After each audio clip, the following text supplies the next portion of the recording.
means your EQ is high, emotional quotient is high. Emotional quotient जिसके पास high होता है वो इंटेलिजेंट क्वोशंट पे राज करता है.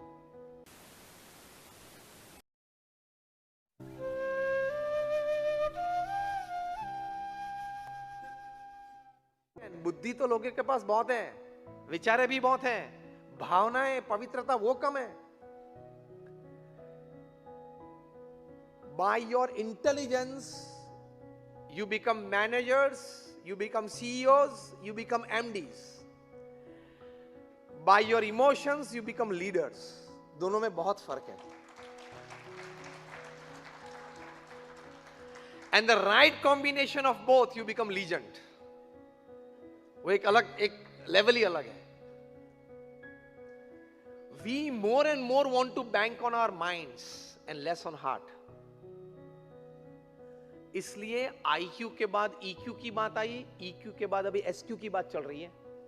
बड़े बड़े मैनेजमेंट कोर्सेज में शायद ये मेरी 15,000 से भी ज्यादा की टॉक होगी. I've talked in more than 15,000 such seminars and conferences all over the world. कहीं अच्छे लीडर्स को मिले हैं. IQ की बात अब निकल गई. मैं बहुत इंटेलिजेंट हूं, मुझे सभी कुछ आता है, अच्छी बात है.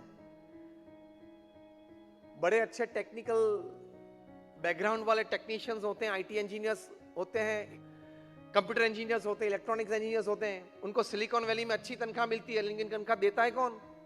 जो व्हाइट अमेरिकन है वो सिर्फ कॉमर्स ग्रेजुएट होता है, जो कंपनी चलाता है, तनख्वाह वो देता है.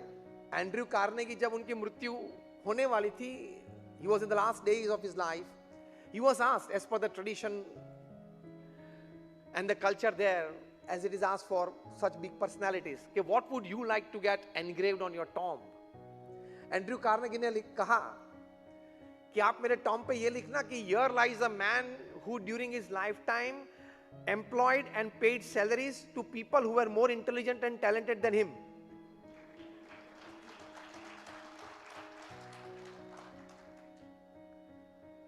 तो कई बार मैं हंसते हंसते एक बात करता हूं, it's just a joke, take it lightly. Those who get 90% they go into engineering and medicine and become engineers and doctors. 15% less, 75% they go into the commerce line, open up a company and employ the first two. Again 15% less, in the 60% range, they go into public life and decide policies for the first two. And just laughingly, again 15% less in the 45% range, they go in the underworld and control the first three.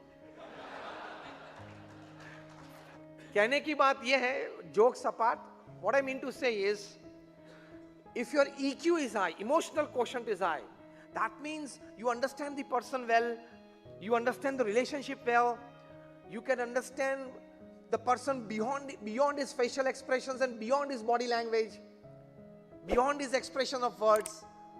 That means your EQ is high, emotional quotient is high. Emotional quotient जिसके पास high होता है वो intelligent quotient पे राज करता है.